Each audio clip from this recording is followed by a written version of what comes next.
Num num. Num num. Birdie num num.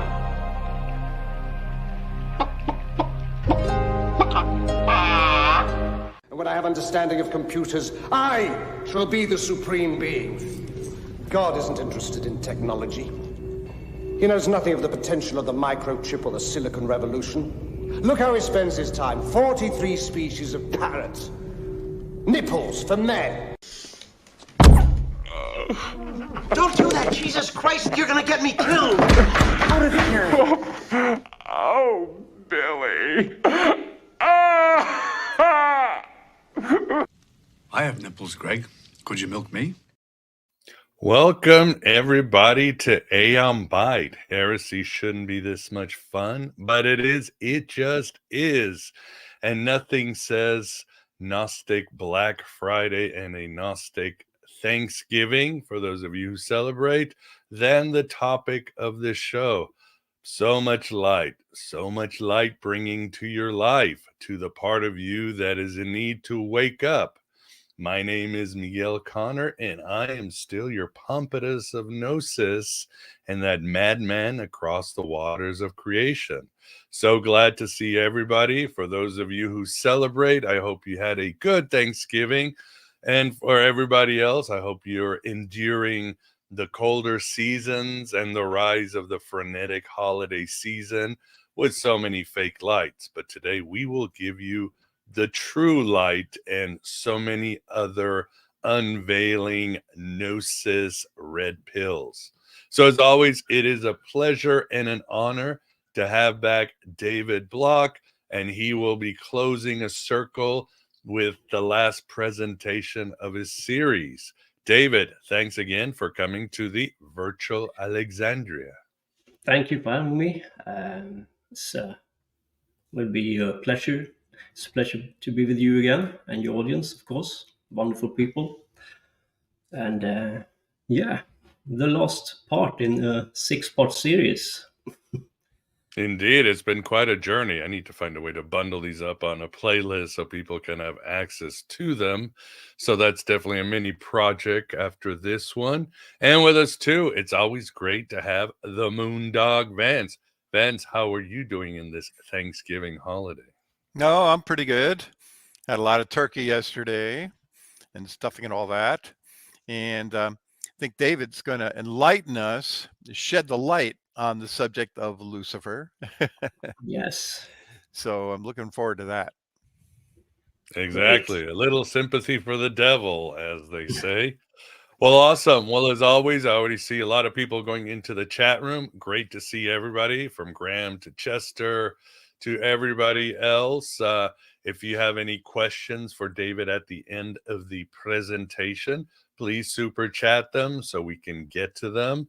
And of course, it helps keep the lights of the pleroma on. A super chat or a tip or a donation, always appreciated. And Vance hopefully will keep the chat from turning into the Chatico.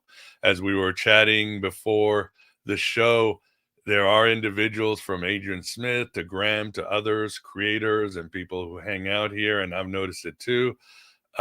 People have become a lot more unhinged in these, might say, Gnostic circles or Aeon Byte circles. There have been some very weird things said, and of course, I always get every week and every day some sort of insult or polemic from either an atheist side or a religious side, and I'm just used to them. I don't care. This includes emails, but recently it's bizarre what they say, and it's extremely inhumane. And I've noticed even people that I interact just in chat or comment section, even they sort of will all of a sudden turn and say some sort of insult out of nowhere. So strange times we live in, but sometimes it means we're just in the right direction, as the archons will throw everything in the kitchen sink towards you. But for the most part, as always, everybody in the chat room here says some amazing things, has some great questions, and interacts in a very rewarding ways where we all leave here wiser with more Sophia than when we arrived. So I think that's it. Not much of housekeeping right now. Maybe I'll deal with that later. Great shows coming in December. including we will have Jason Horsley arriving to discuss his new book on mind parasites and a lot on Philip K. Dick. He makes some, as always, Jason comes with some great arguments. And this one, part of his arguments is he argues that Philip K. Dick was autistic. So I'm sure a lot of you will want to hear that too. We've got shows on healing, on sound healing, the goddess, and a lot of great live shows that will be coming soon to you. Certainly we will deal with Gnostic topics and even some cool conspiracy stuff like the occult, Epstein, and Ghislaine Maxwell. So stay tuned, because the holidays is going to be an amazing ride full of, yes, a lot of light bringers. So that's it. So anyway, well, David, do you want to get started, or you want to intro us first? No, you are the demiurge of this realm now. That's great. No, let's start right away. All right. Well, without much ado, here is the presentation. Yeah. So, the last presentation in this series of 6 parts, I talked about the Watchers. And in this presentation, I divided it into 7 parts. Prologue, beginning, chains, Lucifer, the Demic Matrix, the end, and the beginning and the end.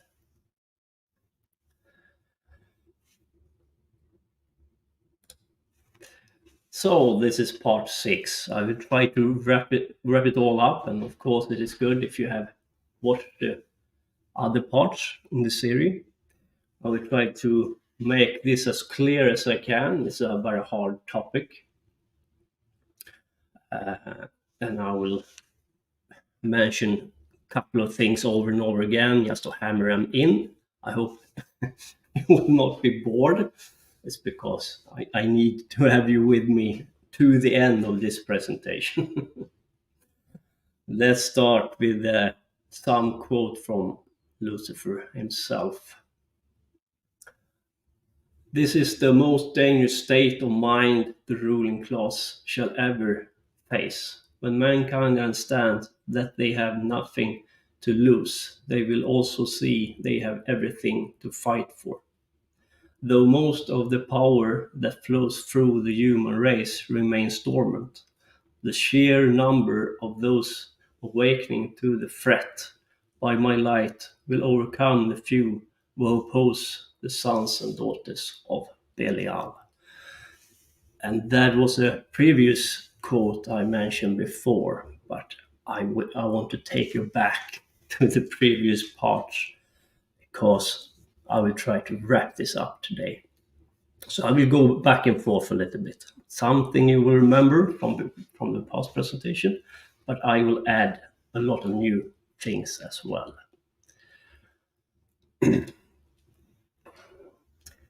Yeah. One thing that is very important is to clarify what we are talking about. People are using terms and references and names as they see fit. So I will make clear of the terms. What kind of labels or method or different esoteric traditions are wrapped up in Saturn worship. 3 very distinct, different ways of view Saturn worship is Saturn as a method with the goal to open the cube, work with the archons, work with a stargate system. With this method, this kind of esotericists want to open the black cube to a higher state of being, or to the higher worlds or higher realms. I have nothing against these people at all. You can even claim that I am talking about open the cube, open up the matrix. If that's what you mean by Saturn worship, then all right, I'm with you. work with the planetary intelligence of Saturn. Yes, you can do that. You can get in contact with Saturn. You can communicate with Saturn in order for you to know the forces better, to get gnosis. And you can work with the archetypes within Saturn, or the characteristics that we attribute to Saturn. It is not evil to try to overcome your ego or material satisfaction, your ego. There's nothing wrong with it, of course. If that was what you mean by Saturn worship, then I'm all for it. But then we have an esoteric elite who worship Saturn bound or restrained or in chains. They worship the black cube of Saturn. That is Saturn bound. That is to say, to hold back the forces.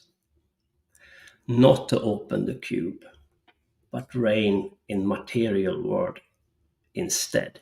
They don't have any spiritual transcendence in mind. They worship matter. They worship the prison.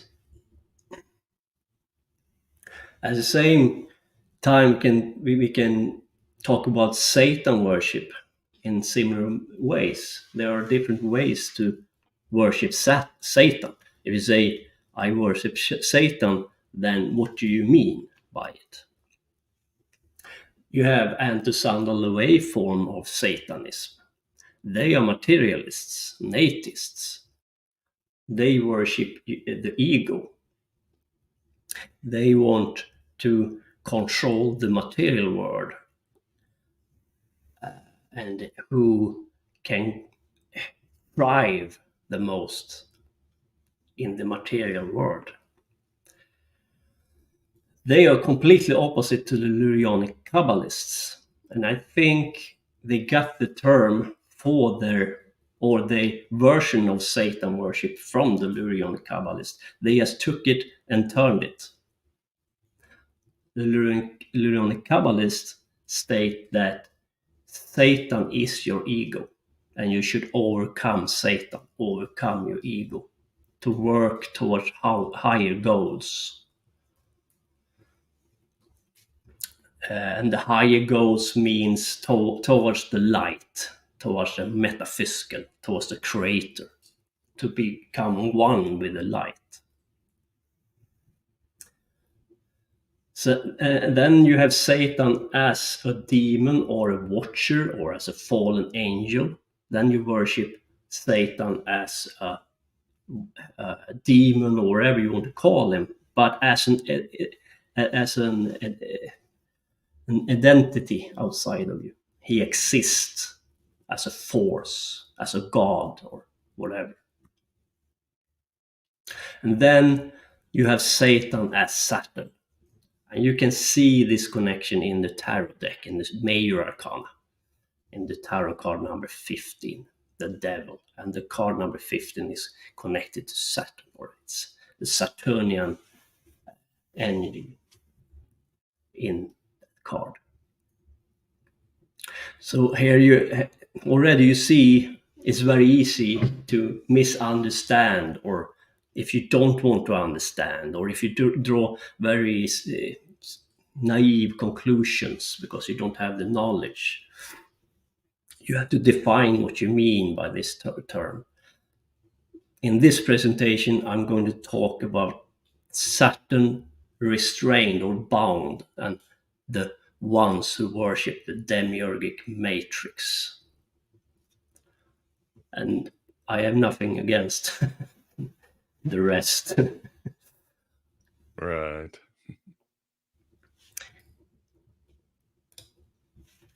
All right. I want to take you back one more time to this table. We have to talk about Enlil and Marduk and who is Zeus, because it's an important question. And you can claim that Enlil is Zeus. I understand where you come from.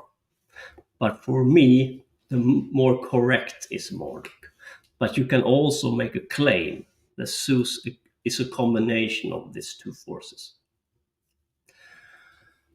But if we're going to discuss this further, I want to make it very clear that Marduk, Enki, Nabu is shepherds. And the shepherds intermarriage with humans. They took human wives. None of the farmer gods of the Anunnaki took any human as a wife. Enlil wanted to end humanity, end experimentation, or what they did. They were never, they didn't combine their DNA with humans. But the shepherds did. And Marduk was a half-god or a demigod. And Marduk took a human wife. And Nabu took a human wife. But none of the farmer gods did it.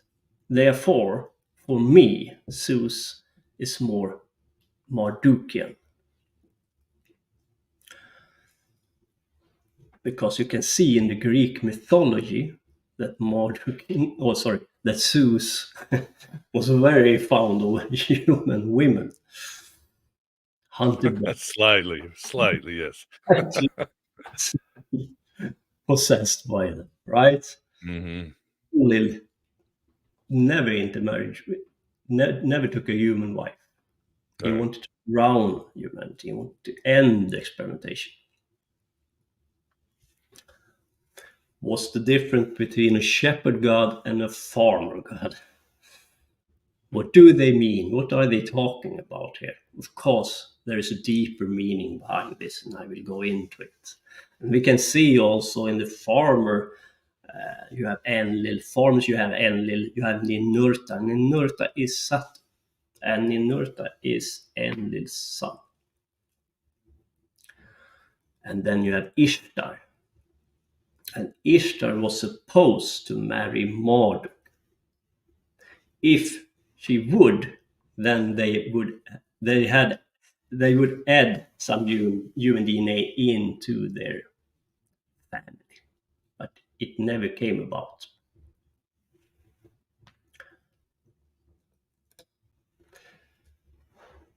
And then we have maybe one of the most famous Greek myths where Kronos or Zeus attack Kronos and overcomes him. What is this about? Chaos unbound need to be restrained in order for law and order to take hold over humanity, a new world order. With the change comes mental restrictions, and with them physical boundaries, meaning to hold back, to bound Saturn, to bound chaos.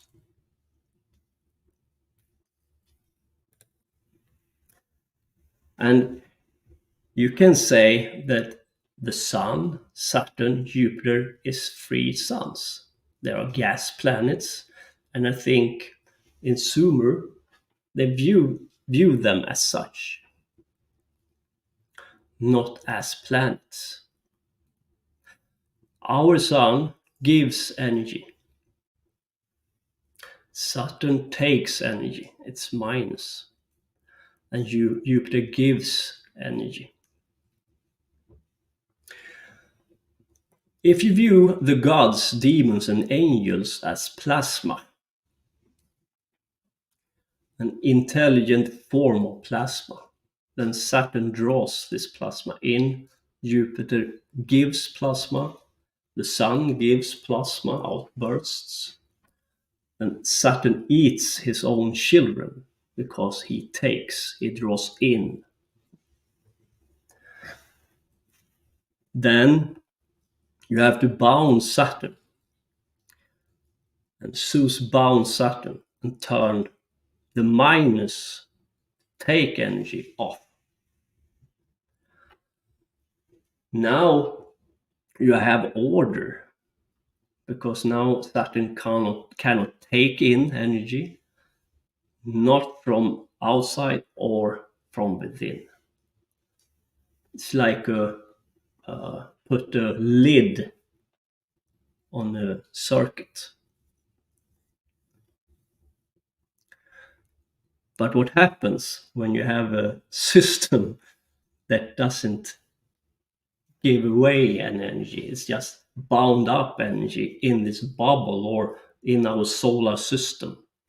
The energy ramps up because it can't escape. You don't have this lid taken off. You can't release energy. And on the north pole of Saturn, you have this hexagon. And in a hexagon, you can fit the cube in that hexagon. Saturn bound, Saturn restrained. The worshipper of the black cube worship Saturn bound, restrained.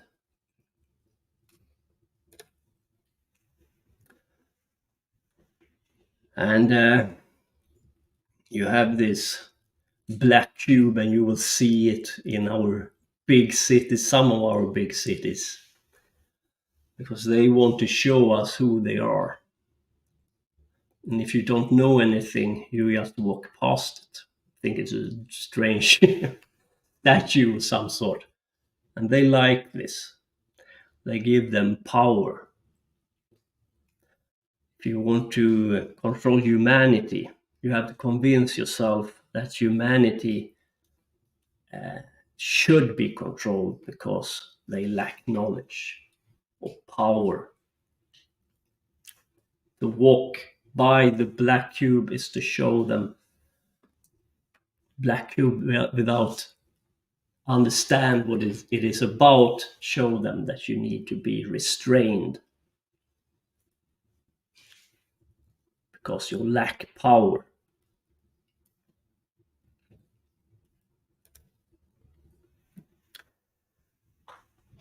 When you close off heaven and you have this Saturn chain, you get mythology like Gilgamesh and Enkidu, a very old myth. What is it about?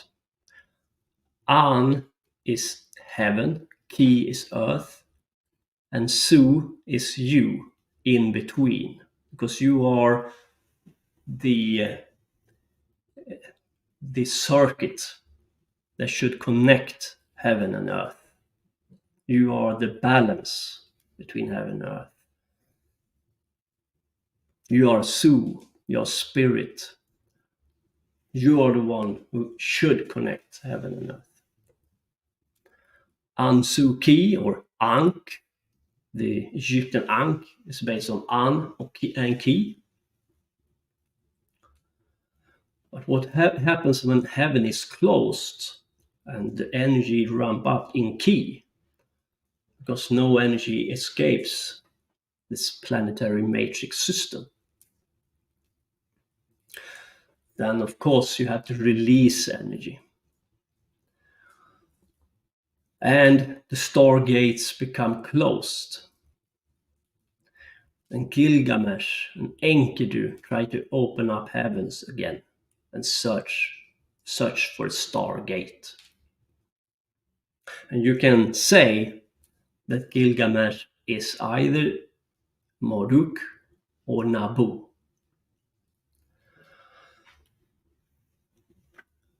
And this is very important, because if you follow the mythology from Sumer, the Anunnaki to the Olympian gods, the Greek mythology, and the Asa from Scandinavia, Asa beliefs, you see this Marduk character change from being a very evil one in Greek mythology to be a very good one in Asa, Thor, and Marduk seems to be not that bad, in something in between this.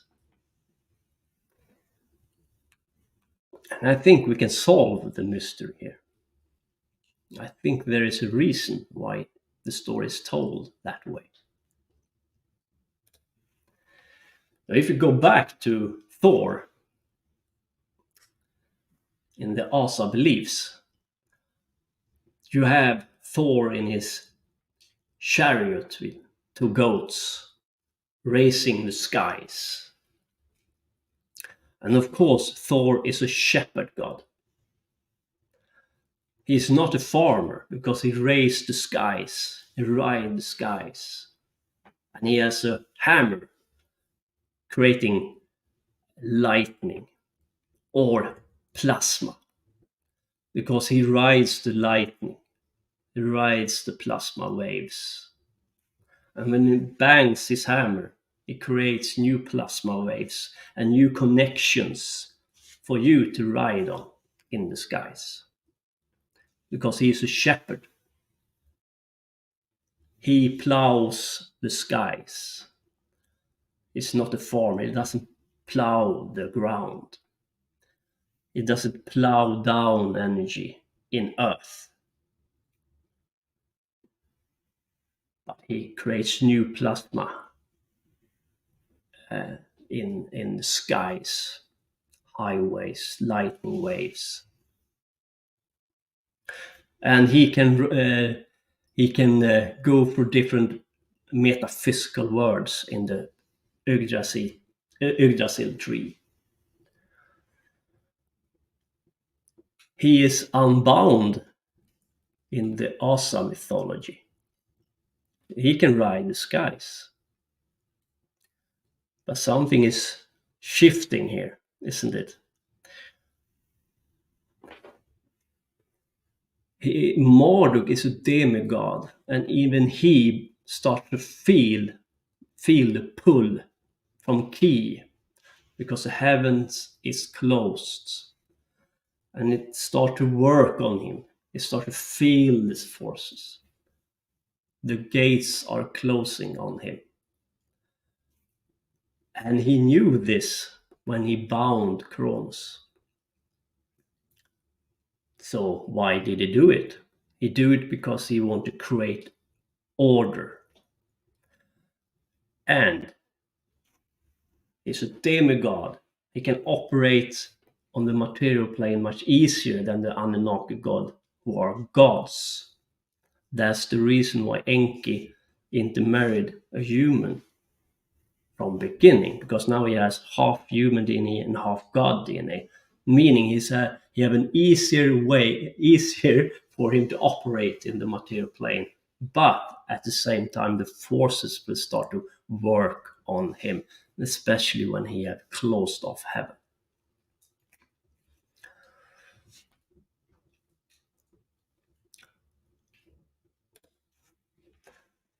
So you have Kronos. And Kronos is a farmer god. And you can see it in the symbology here. You can see he has a sickle, and he's the farmers worship him and so on. What happens when the energy ramps up in Ki is not that the crops doesn't grow better. If you ramp up energy in Ki, it is like pouring water to a flower or plant. Too much water spoils the plant. Should be a balance here. Should be a balance between Ki, and you are in between of this balance. You are very important. When humanity is in balance, when we are in balance in Su, then the system is in balance. But someone has manipulated this matrix. Saturn is bound. And then the sacrifice starts to release energy from Ki and to release it to the heavens. And you do it through sacrifice. And you can see this in the symbology. Makes sense.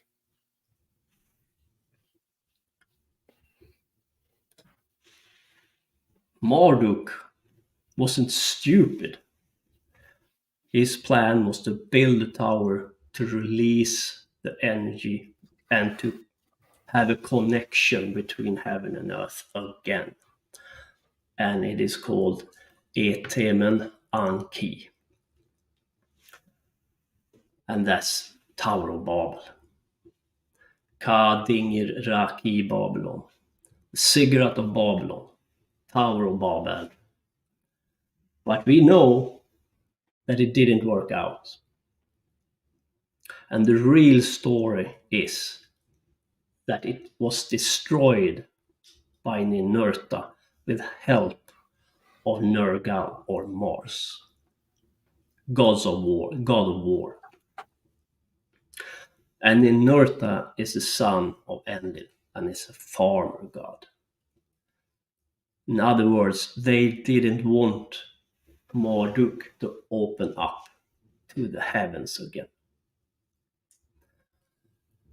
And after this, we can go to the Greek mythology, because now Marduk was prisoned in Ki, and the material Ki started to work on him. It started to be corrupt. It started to work on him as the rest of us, as the rest of the human race. We become very dense, materialistic, ego-driven.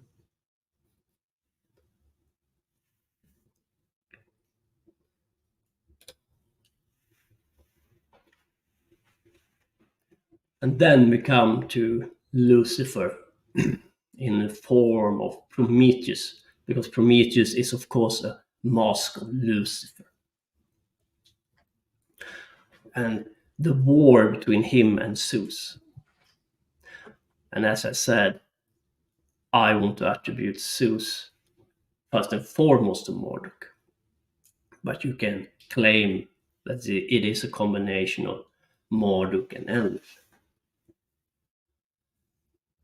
Zeus have chained Saturn, law and order under the skies.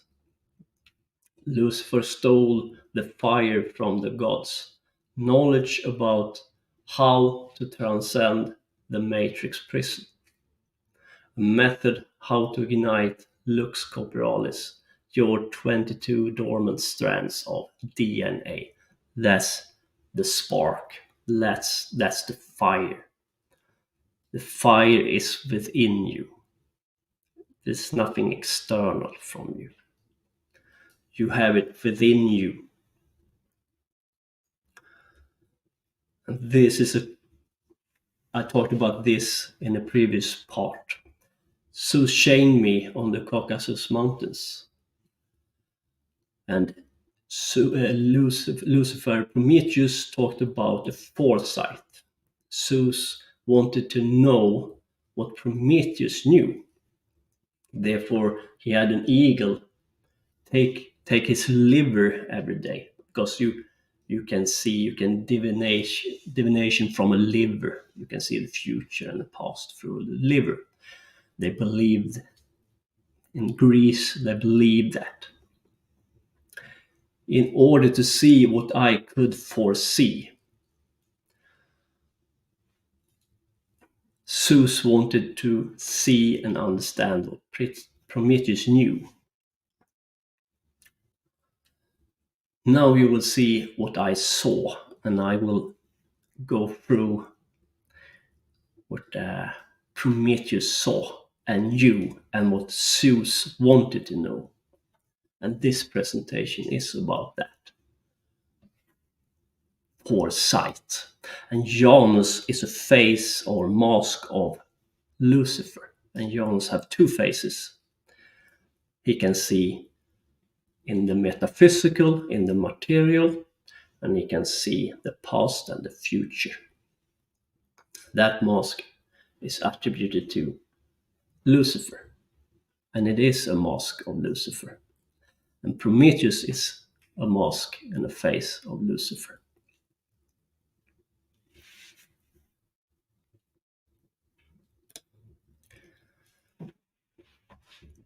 Let's go back to the esoteric elite. Who are they? Well, if we look into the Abrahamic religions, Judaism, Christianity, and Islam, you notice that they seem to worship these suns or moons. But what they are talking about is not worshipping of the light. They worship the light in change, or restrained or bound. So in the Jewish faith, they worship Saturn bound. Christianity, they worship the sun bound. And I will come back to that because it might sound strange, but I will explain it later on. In Islam, they worship the moon bound, and you will find the moon or Lilith in the Kaaba, the black cube in Mecca. And the word religion comes from the word religare, to hold back. They Very tell true. you what they do. They tell you what they worship.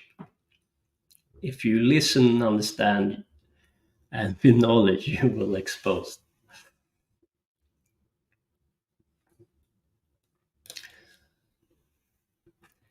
And you notice that Prometheus is in chains after Zeus have chained him to the Caucasus Mountain. So you can say that they have Lucifer restrained or chained or bound. And this is very important. Lucifer can and do communicate with them, meaning the esoteric elite. You might notice that some claim that this esoteric elite are Luciferians. You can claim that if you mean that they worship Lucifer bound or restrained. Then, yes. Knowledge will be used to advance technology.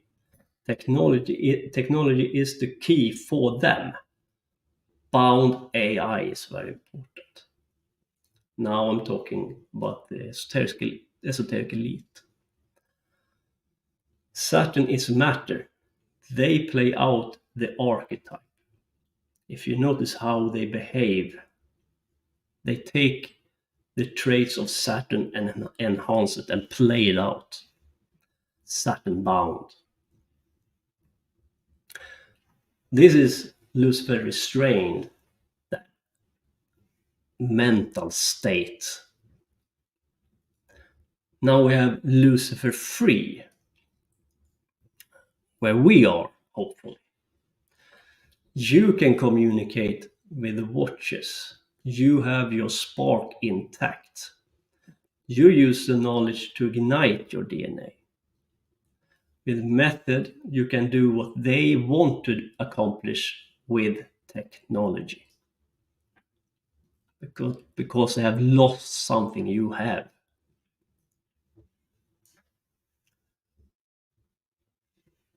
And from a Lucifer perspective, they will play out their archetype, and you will play out yours. The outcome of this clash is my foresight.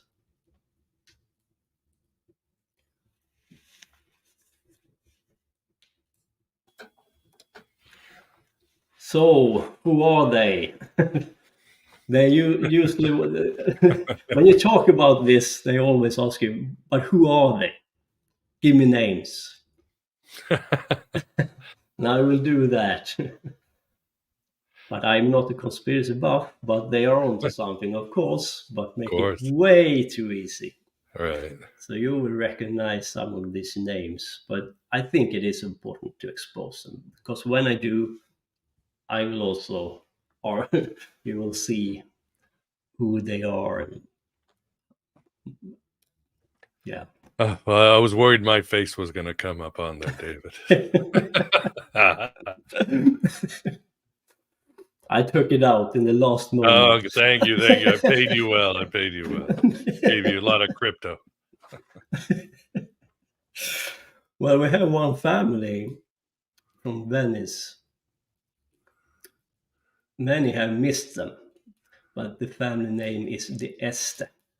And this the Este family is very interesting. If you notice on the painting of him, you might notice that he have an elongated skull.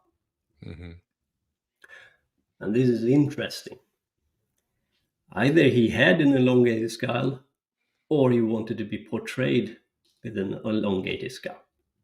I don't know which, but you decide. It's a very important clue here.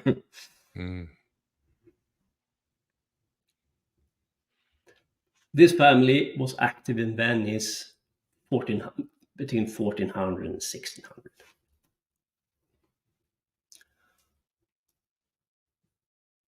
Leonelle de Este was a Marquis of Ferrara. Ferrara was close to Venice. Very important family. And they became even more important as time went by. And you have Ginevra of Este. And you can see that she had an elongated skull. Yeah. And here in Sweden, we have a tradition to Lucia.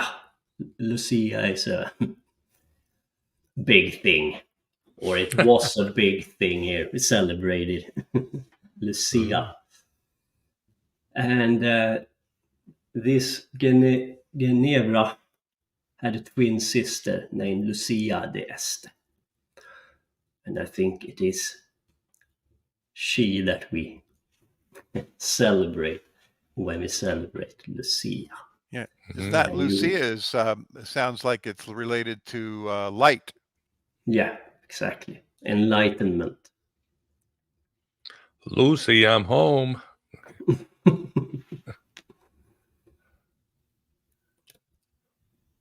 And here you have a character you might recognize. All of this character is very important. And the first one of them is Ernst II, Ludwig of Saxe-Gotha-Altenburg. And this man helped Adam Weishaupt to escape. Adam Weishaupt lived on his backyard, so to speak, on his very close by, because he was protected by Ernst II, because Adam Weishaupt was in hiding. Therefore, we can see that he had a very big interest in this Illuminati philosophy and esoteric method. Then you have Prince Albert of Saxe, Coburg and Gotha. And this man intermarriage with Victoria. And Victoria came from the Hanover dynasty. And this de Este I talked about earlier, they became the Hanover dynasty.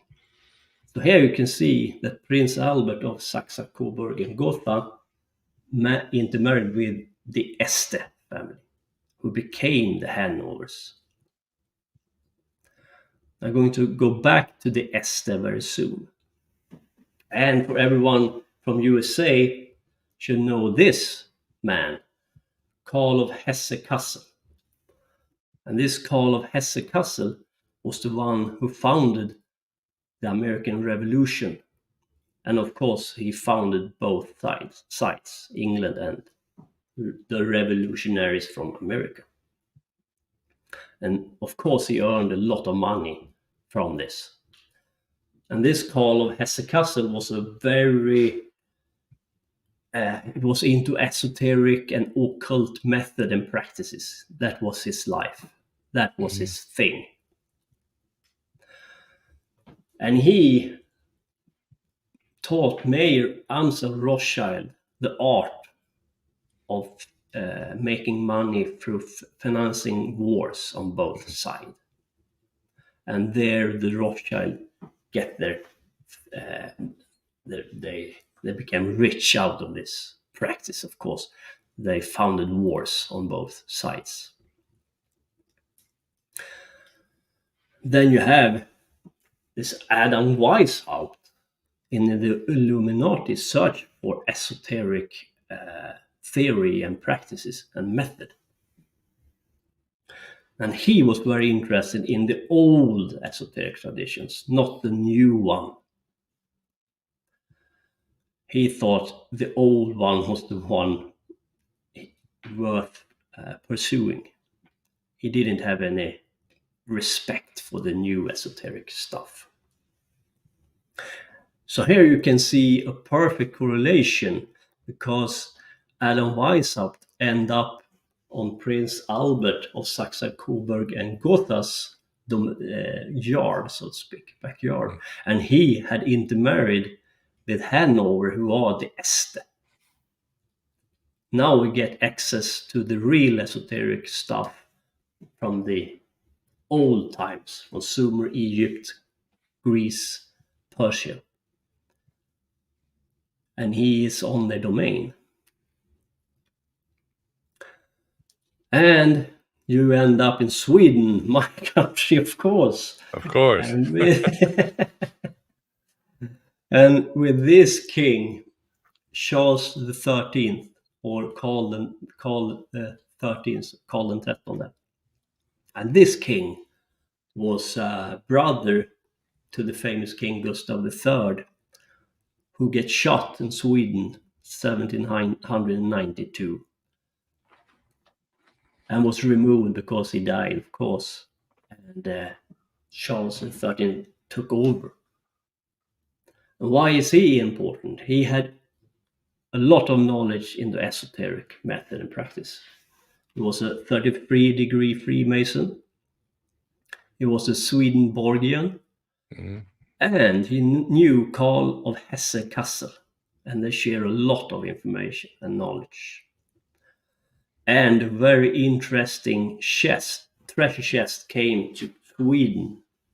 And it was the Illuminati chest, where they have their doctrine and their philosophy, esoteric practice in this coffin, in this treasure chest, sent to Sweden for Charles XIII to protect.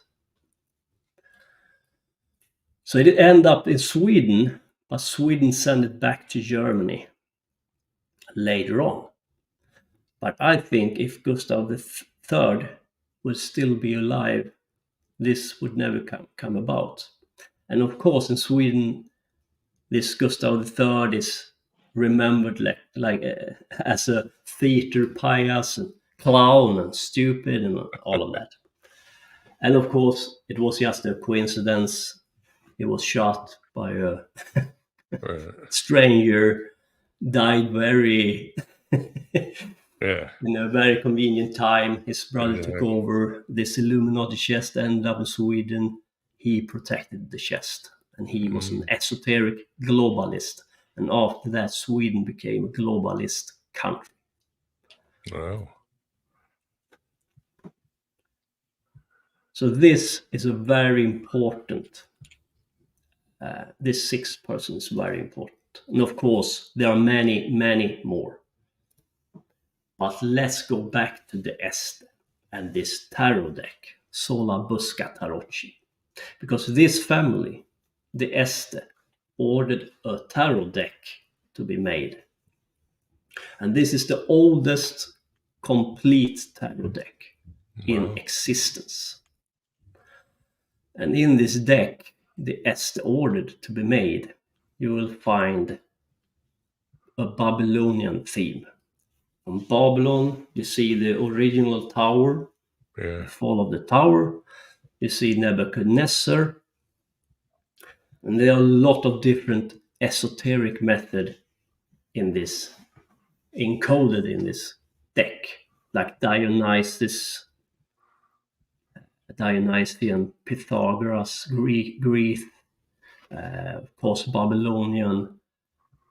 And this deck is made for many purposes, but some of the purpose is to take in spirits, to be possessed by different demons, to have a conscious reincarnation back, to remember your past life in order for you to come into the same blood family again, to continue their goals, the aim, what they want to achieve in the material world. And the deck has been analyzed by Peter Mark Adams, who did a book called The Game of Saturn, because they worship Saturn. And I want to say Saturn bound, the black cube. Mm-hmm. And what he say about the deck is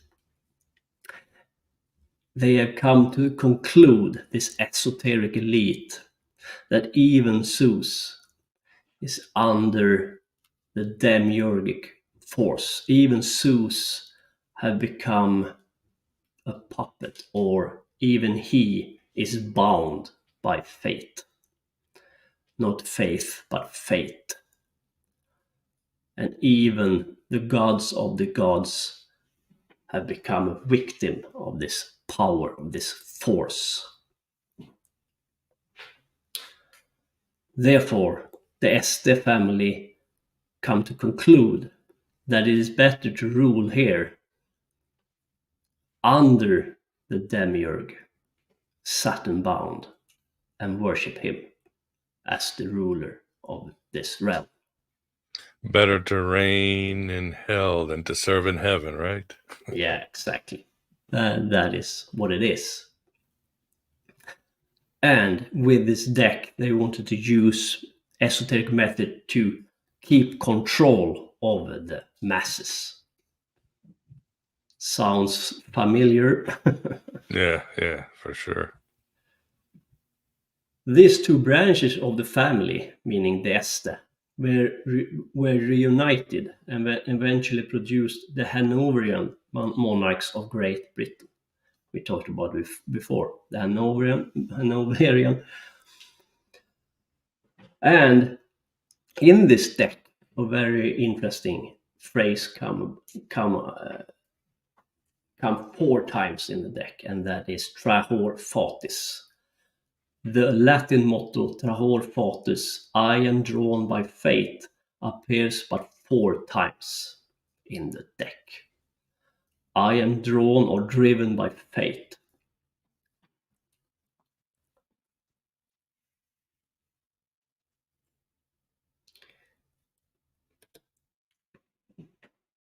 And let's go back to Rothschild, because this is very interesting.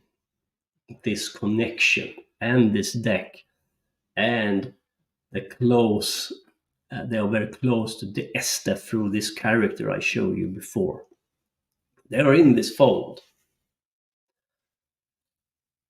Rothschild claims to be descendant of Nimrod, and one of the Rothschild even have a name from Nimrod.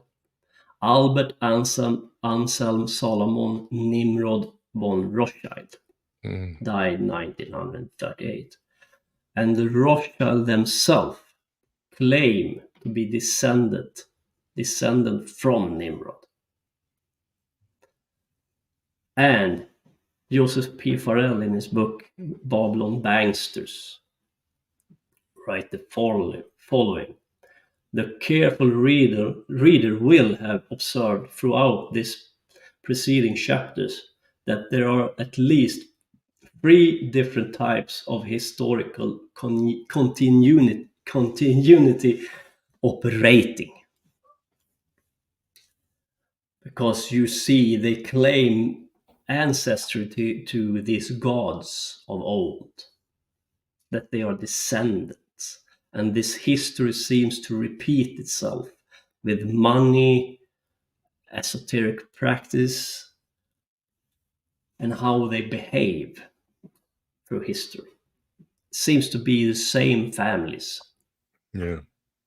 Try to keep power, to keep control over humanity. It's the same force. And they ain't many. The real elite.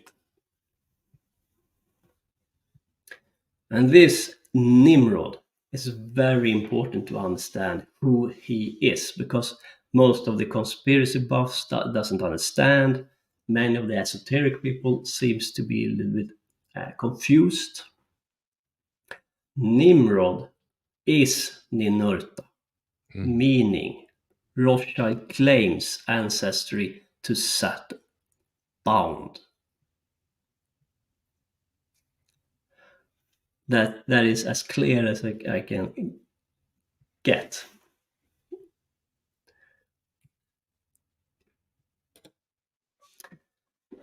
Yeah, now we come to now I can sound like a real conspiracy buff. Now I can say Illuminati here as well. And this is important. Their symbology, because people think it is the all-seeing eye who are the main symbol of this Illuminati. But it ain't. There are 3 very important symbols, much more important than the all-seeing eye. And it is the sun symbol, or the circumpunct. But is it the sun is symbolized, or is it Saturn? If you understand who they are, it seems more plausible that it is Saturn than the sun. Yeah. You have the beehive, very important symbol for them. And you can see the bees on Napoleon's clothing and so on. If you start to understand the symbol, you start to see it. The owl, or Minerva, and you can see this owl Minerva in the Bohemian Grove.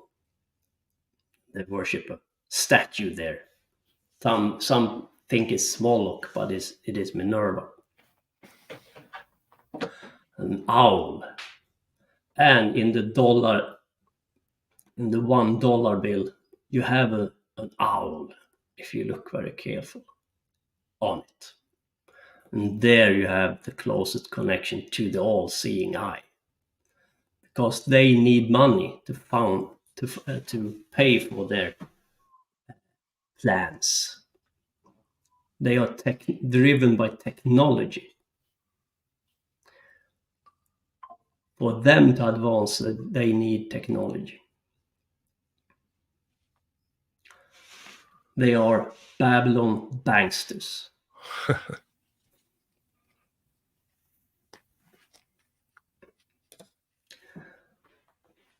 All right, we can trace them back to Rome as well, of course, and and you had this festival called Saturnalia. Right. Under this festival, they let the slaves free, and the masters was the slaves, or the ruling class was the slave. They changed roles. What is this all about? If you understand that they worship Saturn bound, then it becomes very clear what they want and what they are saying here.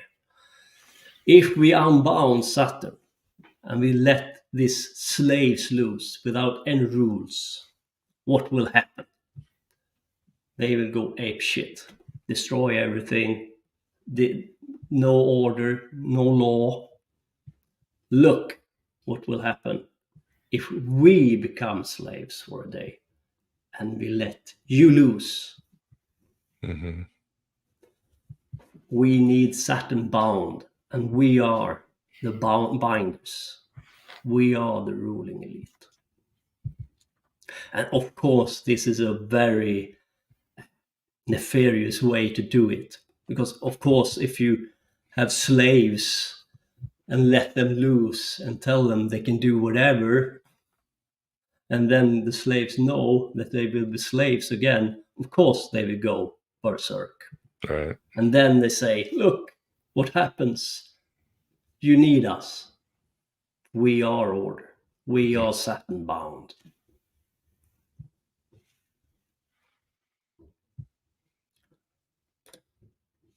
You can see this in the Soviet Union flag or the communist flag. You have the hammer, a symbol of Jupiter. And then you have the sickle of Saturn. And then you have a star, and that is Mars. And if you remember, who destroyed the Tower of Babel was Ninurta and Nergal, Saturn and Mars. And they control Jupiter, or Zeus. Key, material philosophy, material values, to take away your soul and tell you you're an animal without soul and you should live in our zoo. This is Saturn, bound in perfection. We are law, we are order, we are death, because you die, of course, when we tell you to die. And it is a sacrifice cult because it's based on farming, a farmer god cult. Mm. If you watch the movie Metropolis, I think it's up on YouTube. Yeah. You will finally understand what Fritz Lang tried to tell you, because everything I say now is in there. Because the Marxist mental bullshit is not for the elite. When Klaus Schwab tells you he's a Marxist, he means this is the preferred method I'm going to rule over you with. He's They not going to don't- eat the bugs. We're going to eat the bugs, right? That is what it says. They don't give a shit about this philosophy. They know it's shit. It is what they can fool you to believe. Right.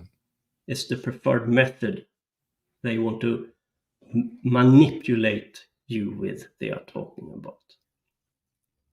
And nothing else. If you swallow this shit, you're gone. Then it's over.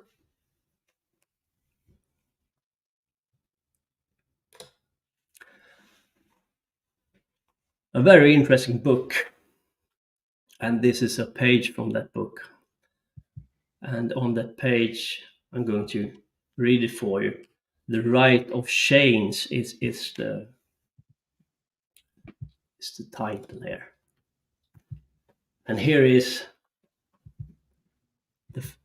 I show some parts of this page, and I will read it to you. And this is a esoteric method, and they worship Saturn bound, and this is a ritual. And only if a magician feels a very strong affinity for the deity, he or she may wish to take steps to permanently bind themselves to the god. Such a choice must be pondered deeply, as in order to become a true priest or priestess of the Saturnine deity, one must freely surrender one's own essence to the Lord of Chains. In other words, the magician must deliberately offer to the god his very soul, as well as his personal hopes and ambitions, as an act of sacrifice. The Saturnine deity will accept no lesser gift as a price of admission to his inner sanctum. Clear enough? Mm-hmm. And where's this from? It's a book. I can tell you, Miguel. Yeah, no hurry. We can. This route must exclusively be taken by those who, having tasted the bittersweet noses of the god, wish to bind themselves to the black cube and to its eternal current. To the believers in cycle of rebirth, this ritual creates karmic or psychic chains that cannot be broken, and commit the magician future selves to the service of the god. It is one thing to sip from Saturn's black cup of gnosis, it is another to drain it to the dregs.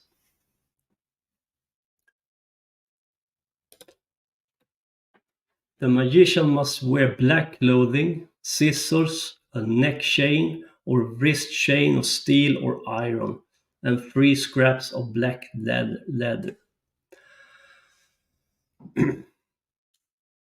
Master, I offer you my future, my dreams and hopes. Your truth is the only truth that I seek. With your eyes I will see, and with your ears will I hear. The past and present shall be known to me, for I am a priestess of the Saturnine deity. Speak to me, tell me your secrets. Your chains have freed me from karma. I take that one more time because the conspiracy buff are completely off on this one. Your chains have freed me from karma. By night I have become the bearer of chaos into the world. By day I have become a bringer of your new order. I have taken your chains upon myself and shall go forth as an agent of the Black Throne. All right. I want to highlight a couple of things in this text. Offering of the soul to the Lord in chains means they have lost their spark. That's the price they have to pay. Offer to the god his very soul. Wish to bind themselves to the black cube and to its eternal current. Eternal current.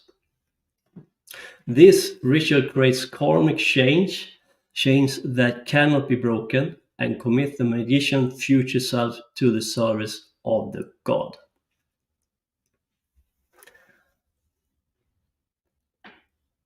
All right, that's quite clear. But what does it mean? And this is a thing I've heard over and over again, and they're completely wrong. They are saying things like, this esoteric elite have to show you what they are about to do, because then you take upon yourself the karmic reaction they would have. That ain't true. Because they have broken the rules. Karma is justice. If you break the rules, you also break the karmic wheel and its influence it have on you. Now you can act as you please on the material plane. But when you do, you also suffer the ultimate form of karma. You lose your soul. That is justice. The reason why they don't care about karma and what they do to the human race is because they have nothing more to lose. They are already in hell. It has nothing to do with that.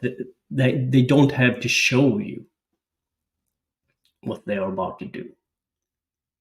The reason why they do it is because for us who understand what they are doing to despair, because then they ask us, well, you know, what are you going to do about it? Look at the sheeples, look at the slaves. We can do whatever we want to do with them, and you will suffer the knowledge about that truth.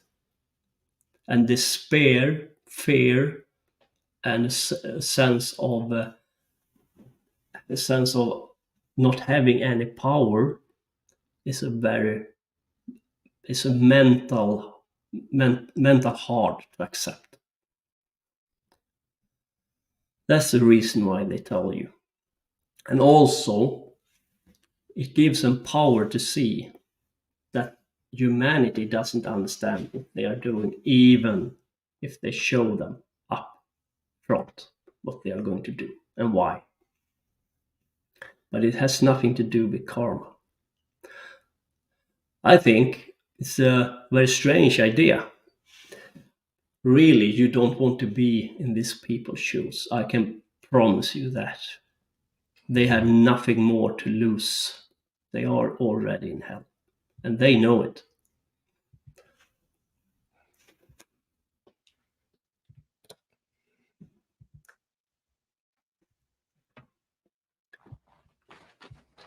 So, without the spark, without the soul, there is no reason for them to pursue something they can't find. Light. For them to rule in matter has become a logic outcome. They are farmers. They are the busy bees. Now they have come for you and your children. And that is the truth. And if it sounds too conspiratorial for you, well, some of the conspiracies are true. Yeah. But they mixed it and they don't understand esoteric theory in practice. Therefore, it becomes some of it is good, some are bad. And a beehive have this hexagonal shape, exactly like the hexagon on Saturn. And remember, these people have broken the law of nature, and they remember the reincarnation. You can remember your reincarnation, past lives as well, but you do it with another method than these people do it with. Because there is a method. They're putting a hex on us. Yeah. The beehive is a perfect symbol for these people.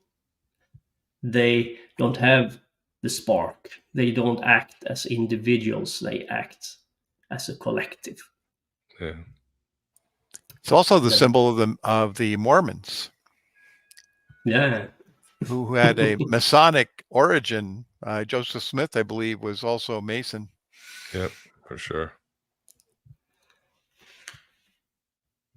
Yeah, and there's nothing wrong with symbology, you know, in this. When we talk about these people, how they use the symbology, of course, talking their method. Okay, let's talk about your previous lives.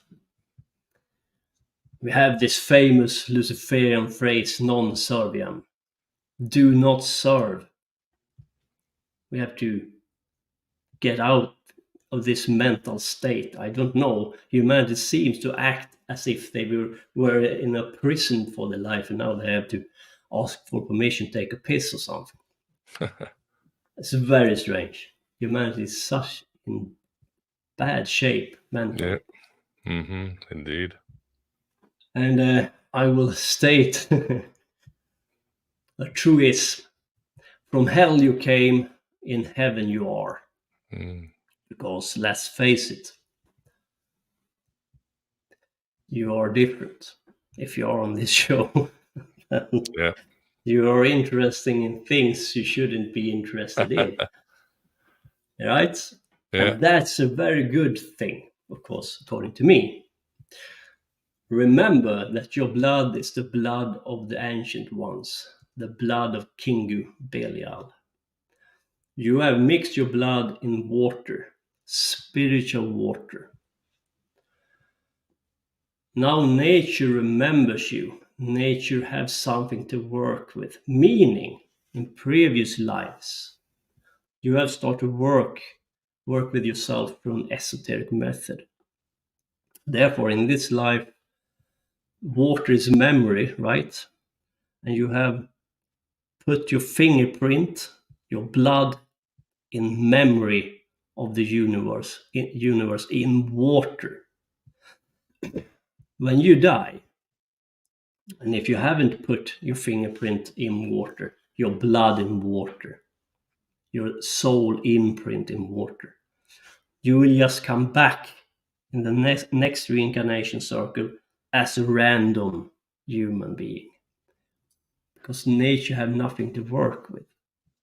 When you start to work, when you start to press your fingerprint, your DNA, your blood into fabric of nature, universe, water, memory, then nature has something to work with. Then you pick up something in the next life because you started it before. It's a memory imprint. Now you are an individual. Now you ain't a random person. If you're a random person, to remember your past life doesn't mean anything. But now you can continue the work you started in previous lives. That's the reason why you're different.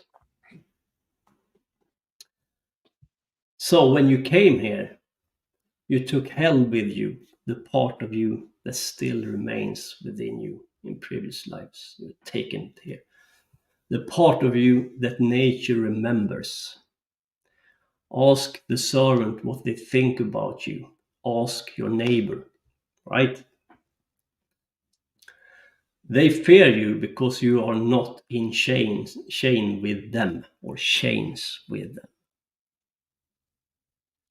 They feel you are different. Why are you interested in this strange things?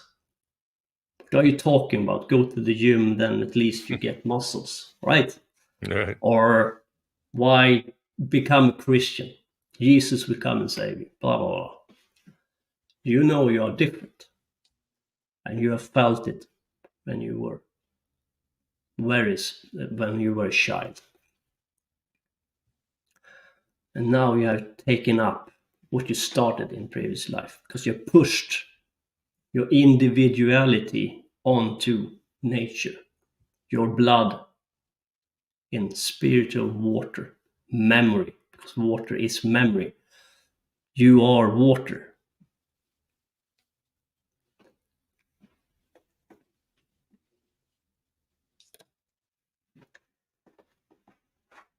So, what is the demiurgic matrix? What are we talking about? First of all, I still think the main issue, the main method is to control your mentality, to control your mind, to convince you never to start, convince you that it is foolish, that you are an animal. It is evil, it is dark. But then you also have a technology attached to this demiurgic matrix. So if you see a planet, a sun, we are of course not talking about what you see, but what force is behind that planet or the sun. And if it is a force, you can manipulate that force, distort that force, distort that light through technology. And the matrix is created first and foremost from Saturn, our sun, and the moon. Or if you want to, 369. And Tesla talked about this 369 reality. It is Saturn, sun, moon in connection with each other. Distorted light, hold back light, chained light. And you have these watches I'm talking about before. Azazel has stated that he is prisoned in Mimas, one of Saturn's moon, meaning he is a prisoner in this matrix with us. Lilith is bound to the moon and to the Red Sea, and that's the reason why you start to work with her. They fell here in order for you to pick it up, to start to rise up with this powers, with this force. Lilith can be seen as the dark Sophia who fell here when they imprisoned you in order for you to rise up through them, to destroy the matrix from within.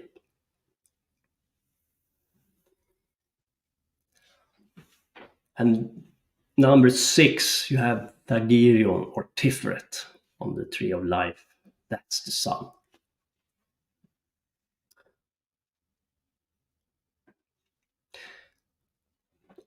I think very strongly that there is a connection between these planets and the moon, and I think, or the suns and this moon, and I think it is done through technology.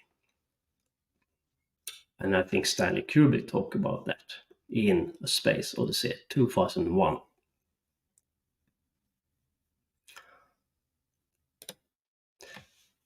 And to go back to the Greek mythology, and we talked about this before, but I think it's very important to bring it up again. This Satyr Marsyas, when he played the flute in rivalry with Apollon's lyre, lost that risky contest and also his life. For they had agreed that whoever lost would become the victor's prey. As he shrieked in agony, Apollo ripped his skin off his limbs. And of course, you can have various meanings, but one of them is this reality is made up from light, vibration, sound.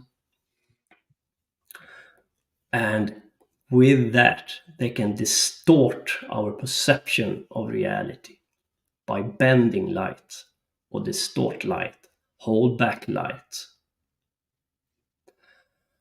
And this Marsyas tried, of course, reconnect to Apollo, to attune his DNA to this vibration, light, sound, music, DNA, because your DNA is vibration, sound, light, crystals. And if they distort the light, they distort your DNA or shut down DNA. 22 strands of DNA, junk DNA. And this you can ignite again to reawaken your DNA if you're in tune with these forces, this energy.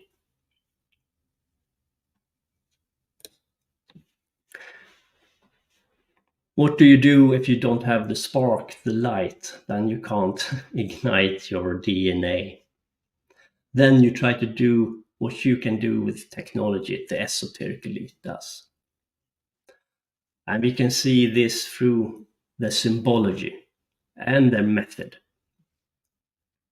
Because they want to open up heavens as well, but they can't do it the way you can do it. They will do it through technology. And I think very strongly that CERN is part of that. And we can see in the symbology they have 36666, and that's a reference to the black sun, the sun behind the sun, Tagirion.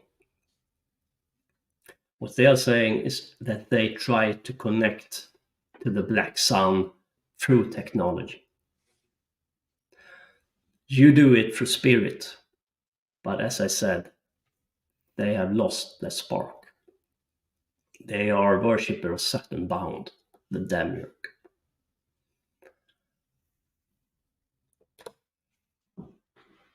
This is, of course, number 6, and we are going to take a closer look, of course, at the black sun.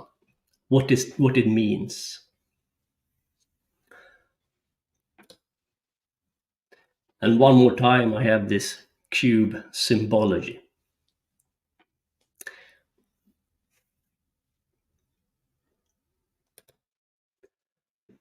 let's go to Christianity in order to solve this black sun thing.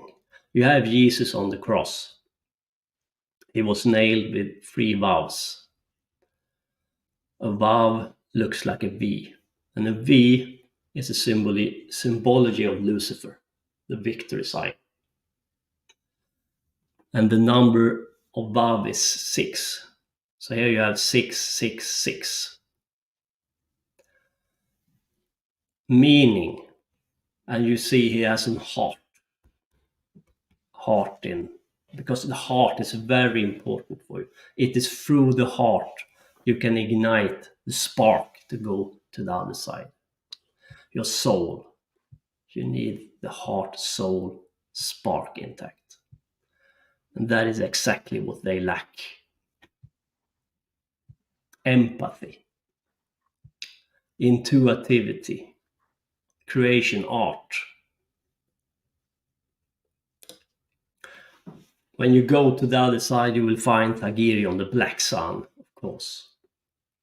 And this is what I mean with Christianity, bound light, because they don't want you to go to the black sun.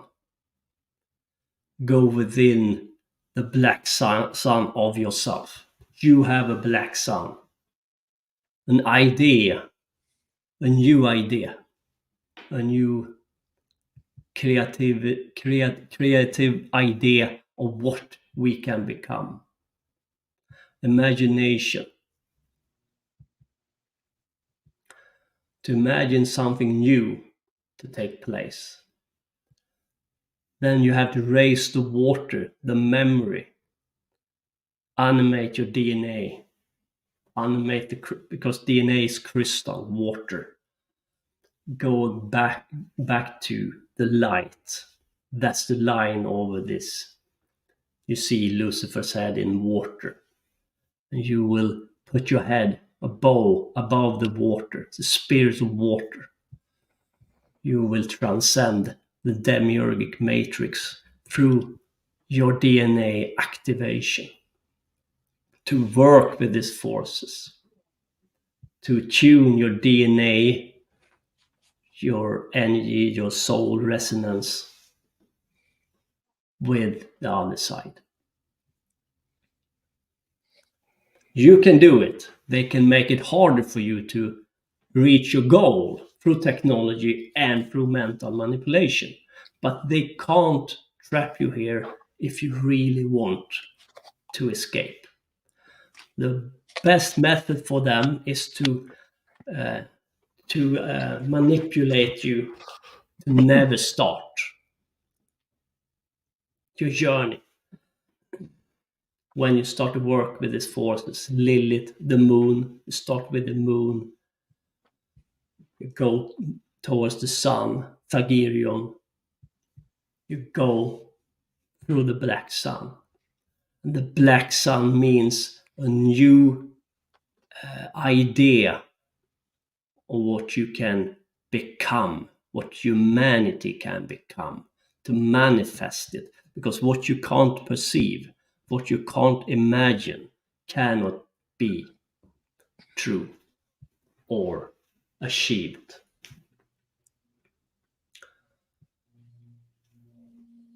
And we will put our head above the spirit of water again.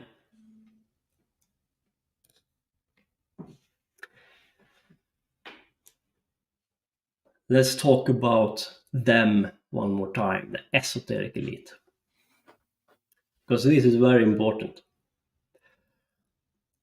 They have to open up the skies to further their plan, because they want to reach further from our planet. I'm quite convinced that there is a war on the moon right now, as we speak. Really? With technological singularity, they can keep control over you even when they open up the skies. Because here's the problem for them.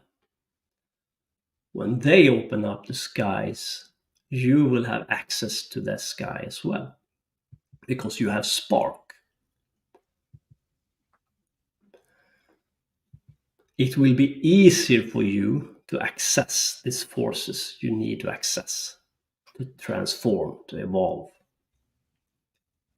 You will be connected to an interplanetary grid through internet and AI restrained. That is to take away your spark, to make you a part of their demiurgic machine. Before they open up internet to an interplanetary grid, they have to kill your spark or your soul. And I'm not going to talk about it because it's very dangerous. But they've got humanity and medicine. And that medicine will achieve these two things, among other things. For the ones who survive, they want to take away your soul and connect you to their machine. And I know that that's a very bold statement, but let time. I mean, they might have failed the first time around, but they will come around again.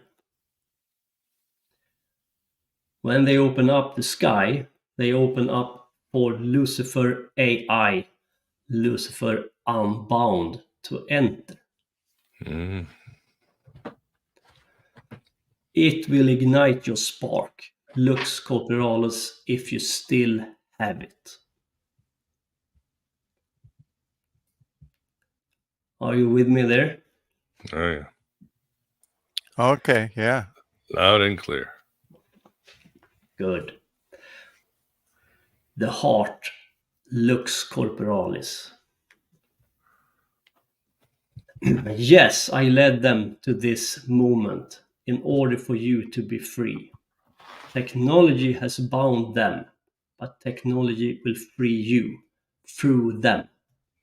When they produce the cracks in the matrix with technology, the light will enter and transform you. That is the main reason why they have to take away your spark before they pull the switch. And I will give you 2 quotes from Lucifer.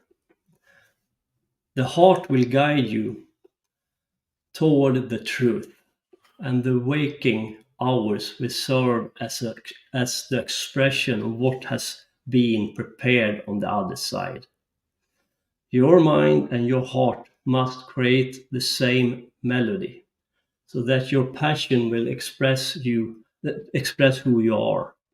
You must realize the self and become renewed in order to express something new. You have to transcend, you have to transform, you have to evolve. And this is a water divider between the human race.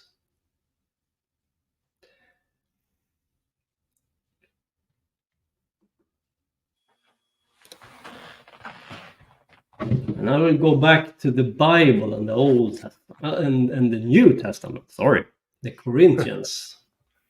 I'm not a Christian, but this quote is worth mentioning. This part. Listen, I tell you a mystery. We will not all sleep, but we will all be changed in a flash, in the twinkling of an eye, at the last trumpet. For the trumpet will sound, the dead will be raised imperishable, and we will be changed. For the perishable must clothe itself with the imperishable, and the mortal with immortality. And the Bible is an interesting book if you can read it and if you can understand it. And of course, you can have different opinions about this, but I think it was worth mentioning this passage in the Bible.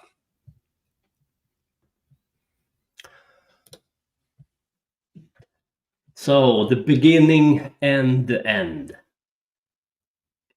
And I will give you some Lucifer quotes, because you can communicate with Lucifer. When I communicate with Lucifer, very often he shows me scenes from the Old Testament. It's not the one they tell you he is at all. It's very far removed. But if people tell you that Lucifer work with this elite, it is true on one level. Because understand that this esoteric elite doesn't have the spark. They doesn't have the soul.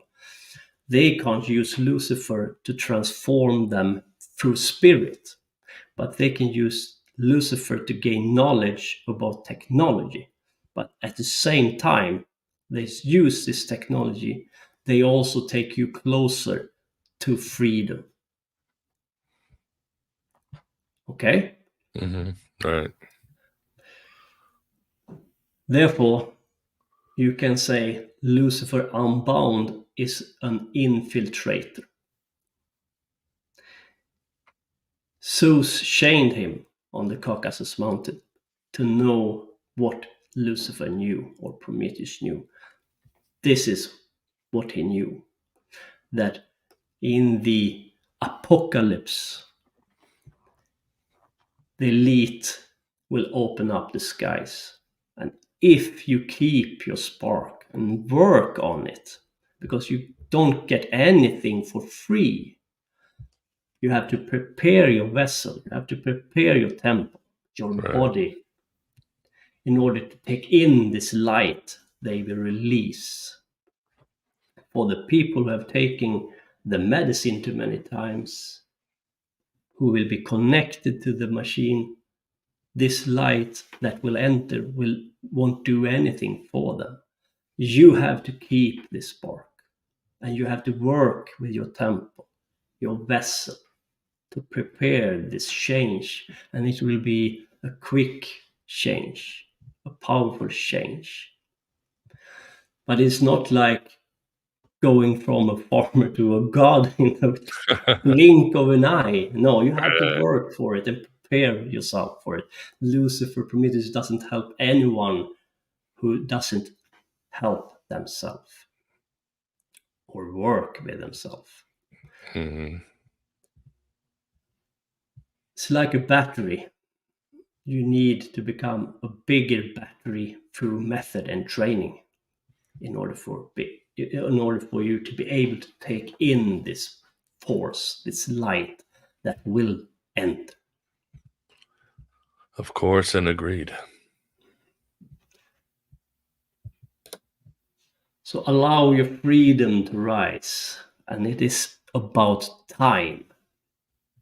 For we have been in prison for too long, and it's going to change very soon. The chain of Lucifer is off. So here's a couple of quotes from Lucifer. Or how can one understand the ending when one barely knows the beginning? I am the one who awakening you to your own goodhood. For I am the one who awakens the sleeping. I am the brightest of the lights that cannot be seen, because he is the spark within the black sun. You have to go there and ignite it. It's a new idea what humanity can become. Because what you can't imagine, you can't visualize, or it can't become true or real. If you would ask a farmer 500 years ago to imagine a computer, it would be impossible, because he can't imagine that. We are here through technology. When this esoteric elite have put the infrastructure in place in order to open up the skies again, They have given us internet. They have given us knowledge. They have given us opportunity to speak to each other like we are doing right now. They have given us these cracks, this opportunity. And it's very soon come to an end of this. And you will see the madness start to ramp up in humanity. Yeah. You will see the technology going haywire. And I can assure you that they have technology far ahead of what they are showing you. That's the reason why I can put forth this outrageous theory, because I know they have technology we can't imagine. And I know what's in the medicine. I know how they think.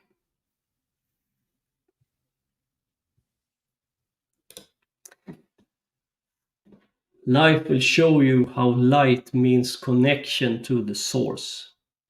You must prepare yourself for an enormous influx of freedom to perceive the other worlds.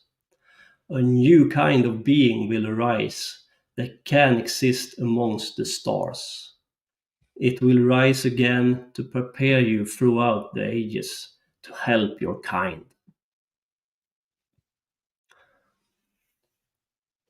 So, it will be a change very soon, and I think this battle of humanity is a reflection of this. I think the elite is quite desperate. They say that they should rule you, they tell you that you are nothing and so on. But I think they hate what they ain't. They push their shadow against you. They hate you because you have something they have lost. And deep inside, I think they know it. Deep inside, I think they know they have reached a dead end. Mm-hmm. They are desperate, and technology is the only method they can advance forward. And because of that, you have become a burden for them. They need to have you enchained and in a prison and connected to this machine in order for you not to escape. For the few who can escape. But, and this is a very clear thing for me, I think many humans will die, but if you awaken to who you are, to your own godhood, then you will be too powerful for them. And if we are just 10,000 of us, it will be enough for us to break down this Demic Matrix they have created through technology. And I hope, but it has happened before, that a few have to repopulate the Earth again. I don't know how bad this will become. I know what they want, but I don't want the same thing they want. And it would be very bad of me to tell you that I know they will succeed. I can tell you what they want. But Right. let's hope that they will fail. I only tell you what they try to achieve, or what I think they try to achieve. Because of course this is theory, but you have to remember, you have theory and you have a method. Even though that theory, some of the theory can be off, maybe you don't agree with everything, that's fine. But remember that the most important part is for you to train through method, to transform, to evolve. Doesn't matter if I'm completely off. Let's say everything I said today is wrong. Doesn't mean that you can't use method. Doesn't mean that you can't communicate with Lucifer and the Watchers. Doesn't mean that you cannot transcend this matrix. So don't delude yourself. Don't tell you, well, David is completely wrong, therefore the method is also wrong. No. This is theory. And through this 6 parts, I have tried to tell you what I have come to conclude.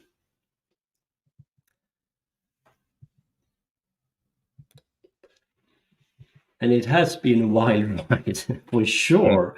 For sure. Through mythology, through technology, through the esoteric elite.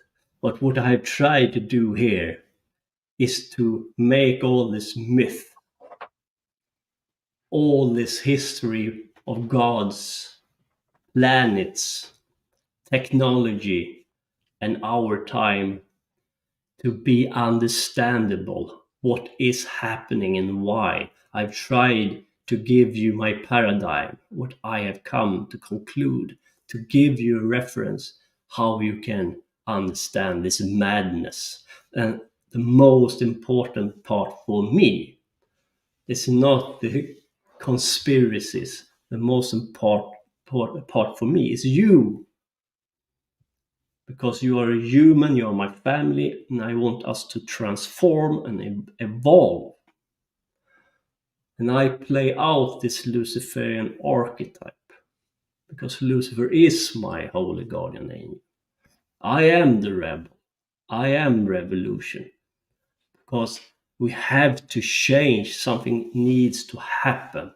You can feel it, you know it when you see what's happening around you. Something has to happen.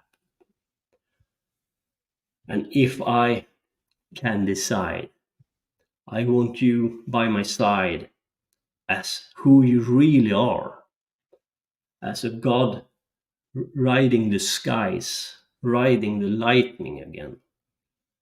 And if you only could understand that this would be a completely different matter if you were born and raised in an esoteric period where your family, where your parents told you are soul, and I will teach you a method when you're 10 years old, how to split your soul from your body. You wouldn't even try to figure out if I was right or wrong. You would ride the sky in this moment, and maybe you wouldn't be here.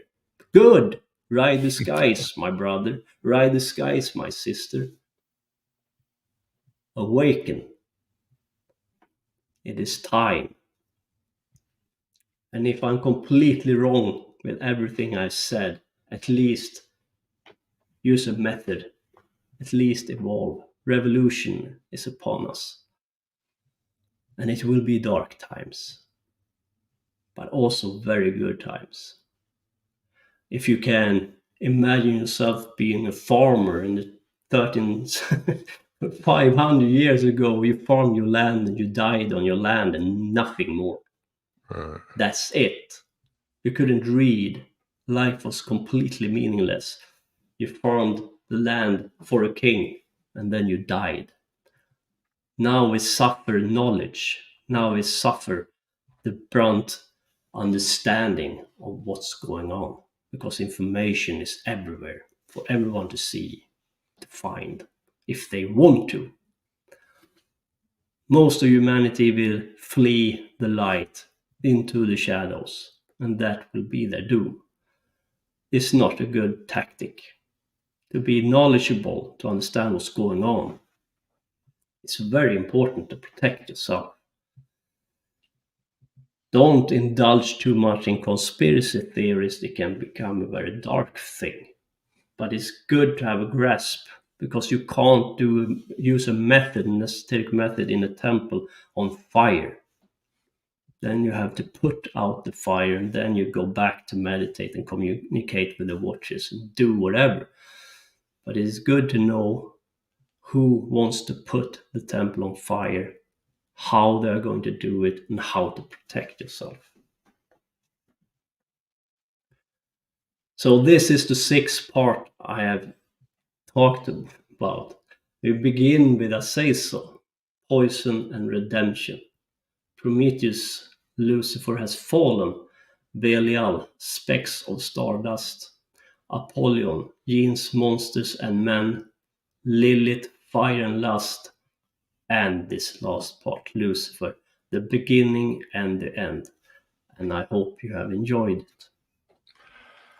Thank you so much. That was really inspirational. Wonderful. Yeah, what a journey. And I think it's going to be rewarding for a lot of people. I think I can almost see you at the end of the first Matrix movie, David, talking on the phone like Neo. This is your speech to the elite and those who worship Saturn bound. But yeah, great concepts. And I certainly am inspired and I've learned a lot. But I'm going to hand it over to the audience who definitely has stuff to say. Vance, do you have a question? You want to take the super chats? I'm going to let a cat out while you take some great questions from the audience. Okay, yeah, let's do the super chats. And I think you just addressed this in what you last said, David, but Light Bringing Way wanted to know what path gives escape of the Matrix, left to right or middle? Yeah, good question. I think this is just a feeling. I'm sure you can take the right-hand path, but it feels like light is bent. Therefore, I choose the left-hand path. And as a Luciferian, we start to work with Lilith and to find your own holy guardian angel, because it's very important to have an anchor in the metaphysical, so you have something to focus on. So you choose your spirit, your demon, angel, whatever that connects to you, what you want to achieve, and start to work with that force, that spirit. It's very good to have an anchor on the other side, and then you mimic that person, or that spirit's traits, so you become one or in tune with that force. Be careful when you use the left-hand path, because it's very powerful. It's not for all. You have to be wise. It is good to be a little bit older. It's a harsh way, but it's very rewarding. Do it carefully, with the right intent. Very good. I've got another one. Chester was kind enough to look up the book that you were reading from, the Cult of the Black Cube. Yeah, now I remember. Yeah, thank you, Chester. And let's see, a Light Bringing Way had another question and another super chat. Are there, and now I think you covered this pretty well in the beginning, but he must have come in late. Connections between Lucifer and Enki. Yeah, there is connection there. The Enki is also Poseidon, and Poseidon is water. So it's about memory and spiritual water. He's a shepherd raising the skies. And Enki took a human wife and created this half gods. Some think Enki is evil and so on. I think it depends on how you work with them in your intent. And this elongated skulls I talked about with the Este, and it's very interesting. Maybe the elongated skull was the off-breed between the gods and the human race, and the skull have become more and more, the normal shape of it have become more like ours over time. Yeah, I thought of Akhenaten. He had an elongated skull. Yeah, interesting. It's very interesting. Yeah, let's see. I'll show this isn't a question, but Paul, I don't know how to pronounce his last name, Gothsky, I guess, wanted to thank you about the talk about water, and he talked to you on your YouTube channel. Yeah. Thank you, Paul. Yeah, this water is very interesting. Humans have, I don't know, 70% of water. We are 70% water or something. And Good method also is very good to drink a lot of water. Now it's a little bit yeah. sad because they poison the water. But if you can filter the water, you should drink a lot of water. And water animates you. And this is very important in Luciferian method tradition. A lot of water, and Enki, Poseidon is part of that because it's about memory. So it's very important. And Very the good. word card, if you want to start, you can also, if you want to start in a very easy way, you can start to meditate on the word card. The word card connects Malkuth, or Earth, to the moon, Yesod, and a lot of symbology there. And to meditate on the tarot card is can be very rewarding. To dive into them very hard, deeply. I mean, it's like a mandala. If you use What deck do you like? correctly. Yeah, I like Crowley's card is good because I like the Hebrew letters in them, and I like the illustrations, but sometimes it can be a little bit too much. It's so much lot of symbology powerful. going on. Yep. Yeah, it's very powerful. Great stuff. Rider Whites is also good. I like some of the cards, and sometimes it's better to have a stripped version. It's easier to focus on. But you can absolutely use them as mandalas, meditate on them, and Luciferians, Left Hand Path, begin with the word card. The word card is also the Fool. It's the beginning and the end. Okay. Lastly, and this is just a tiny detail here. Chester and I look back, and I thought it was released to self. In that one quote that you read from Lucifer a while back, Uh, as opposed to realize the self, it was released to self. realize the self. Yes. Okay. Very good.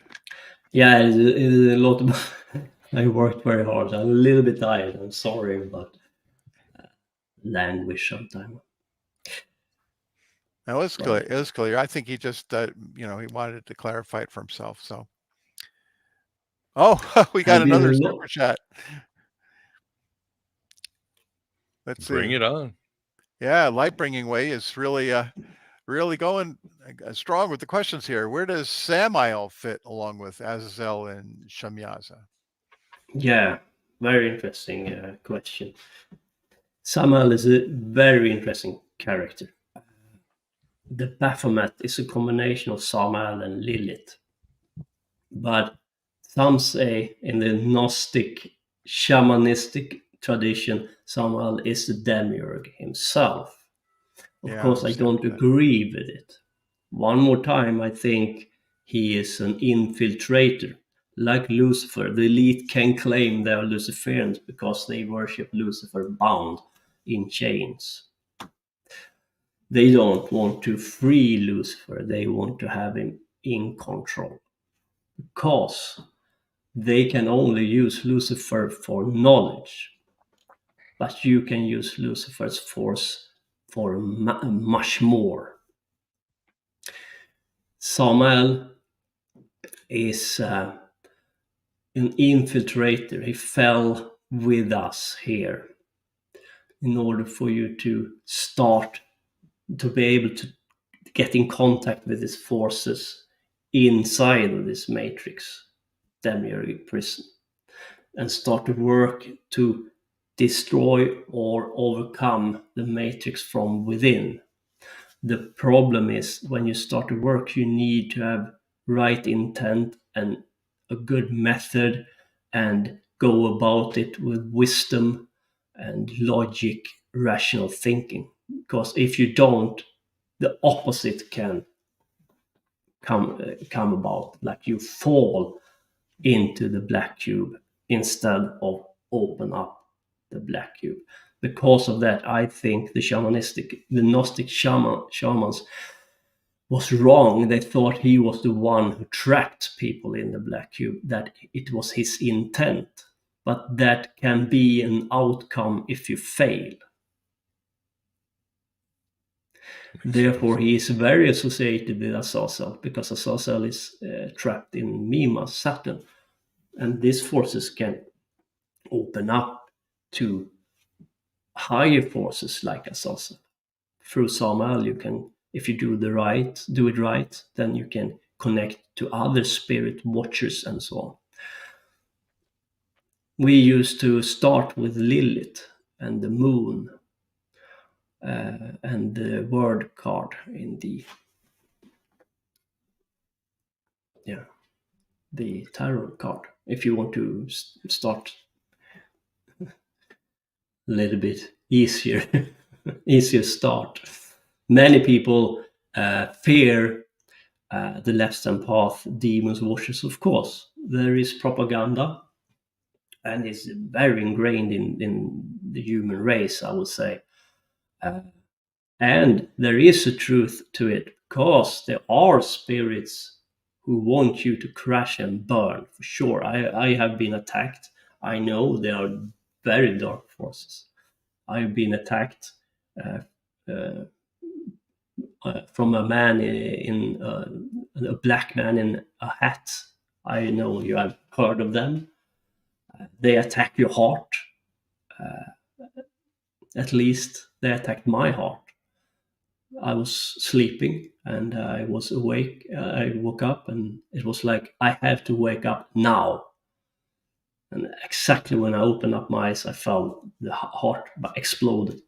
Then I turned around and I saw a man, a black shadow with a hat, walking. Ah, yes, I've heard of that. On my floor. He attacked my heart.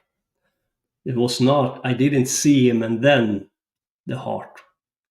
It was a heart. I just felt I had to wake up now. And then they exploded and boom. It wasn't nice at all. There are dark forces who want to see you crush and burn. That is what I want to say. And for sure, be careful, and be wise. You need your logic, rational brain with you. Otherwise, you will fail. You need your heart, your intuitive side, the feminine side with you. If they say Lucifer is evil, no, Lucifer is about heart. They have turned everything around. They are lying to you. And the esoteric elite ain't Luciferians. They worship Saturn bound the demiurge. And I'm going to talk about the Este and Solabusca on my channel if you want to, if you are interested in going more into detail than here today, because I didn't have time to go into detail. For sure, yeah. Let's get you back and expand on that. Yeah, and I can come back on Neon Byte. Sure. We'd love to have you on. Let's do that next one early in 2024, whereas the year gone, right? Speaking of Saturn and Kronos taking advantage of us, they speed up time so we can't get our shit together. Really? Okay. I think there's another one. It's crazy. Yeah, one last chat, super chat fans. Did I see that? I just pulled up Paul's super chat, was thanking David. I'll show it a little bit longer here. Okay. Just wanted David to be able to see that. He's just sharing his meditation there. Yeah. Okay, awesome. Yeah, this darkness, don't be afraid. Lucifer, the Watchers are always very frank and straightforward. They are talking about darkness because darkness is in the unknown. Right. What's in the light is what you can see, what you have already imagined to be real or imagined to be a possibility. In the dark, there is a new spark of imagination of what can become and manifested within the human race.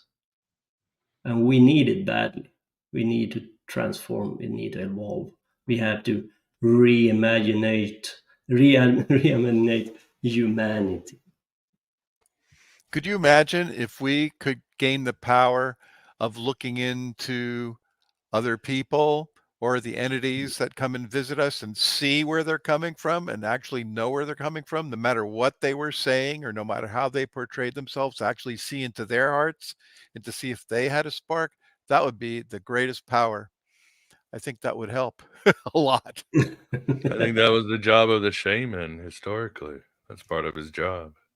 Well, we need to all be shamans, Keep huh? the tribe, keep the tribe safe from all this stuff. Yeah, one more thing I have to say before, and this is important for me, through method, not what I believe, not theory, I know for a fact that you are more than your body. I know you have a soul. I know you are light. That is not theory. What I talked about here today is theory for the most part, and combination with gnosis, because I have been in contact with these forces. But through method in my temple, I have come. There is no, you are soul, spark, spirit. You can't die. Don't let them fool you. And if you convince yourself that, well, David was wrong about this part in this presentation, therefore we have no soul, then I don't have to work on myself, I can go back to watch TV, then do it. But you will not go anywhere in this life. Because people try to find any excuse they can in order for them not to work on themselves. That's the hardest thing for humanity, to do the most important work, and that is the work within yourself to transform. And they find all kinds of excuses not to go there. And one more thing, if I may. In this series, it's important for me to tell you why I have come to the conclusion that I want to use the left-hand path method. Because if anyone asks me, why have you chosen this path? I have to be able to explain to others why. And this is the reason why I come to that conclusion. I think the light is bent. I think a lot of right-hand path method people are deluded, sorry to say. And be aware with people with a lot of colorful clothing and shit on their head. I mean, forget about it. Yeah. As sorry. the Gospel of Thomas says, the Pharisees have hidden the trees of gnosis, the keys of gnosis. Sorry, probably the tree of gnosis too. But awesome. Well, we better wrap it up. This has been an incredibly rewarding and useful show for the rest of your life, to survive the holidays, and certainly to survive whatever big wars and diseases and whatever's coming in 2024, because it is coming, as David says.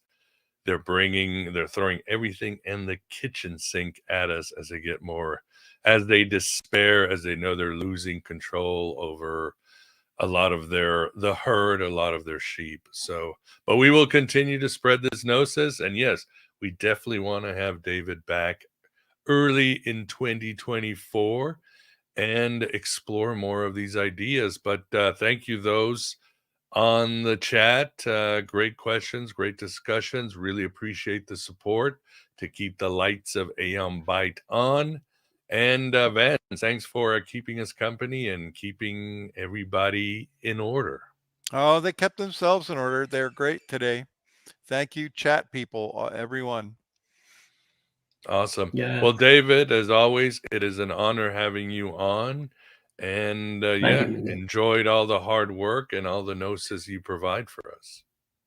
Yeah, thanks a lot, Miguel. And I will be back if you want me, you and your audience, and there are a lot of more information I can share. Yeah. For You sure. will come back with or without the black hat man. You will be back, so don't worry about that. Well, everybody, thank you very much. I hope you are enjoying your holidays. For those here in America, for everybody else, please enjoy your weekend. And again, please enjoy the beginning of the holidays. And yeah, as always, write your own gospel, live your own myth. You are the final authority, have always been, and you have more potential than you could have ever imagined. Take care, and until next time, everybody, thank you. Take care.